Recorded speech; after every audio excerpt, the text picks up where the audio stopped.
Donc les policiers et les gendarmes se concentreront, cibleront les comportements les plus dangereux sur les routes, les plus à risque. Et puis on déploiera aussi des radars supplémentaires. On avait 85 radars. Avant la fin de l'année, on aura 7 radars de plus. Et en 2025, on a un plan de déploiement de 15 radars automatiques urbains.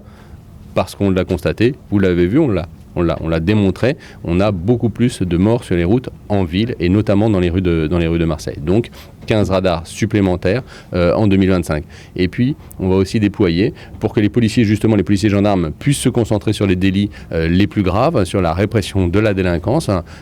Les véhicules banalisés qui étaient équipés de radars qui circulaient sur les routes du département seront remplacés par des véhicules privés qui feront ça à plein temps, permettant aux policiers de se concentrer sur ce qui est le plus grave. Je veux le dire très clairement, le délinquant routier récidiviste qui adopte des comportements dangereux, sa place, c'est à la prison des Baumettes. Et je vous ai diffusé la semaine dernière un communiqué de presse de 5 affaires classiques qui touchent la barre du tribunal correctionnel, où les personnes, par leur comportement délétère, que ce soit du refus d'obtempérer, de la conduite sous l'empire de stupéfiants, avec des comportements graves sur les routes, sont actuellement incarcérés à la maison d'arrêt.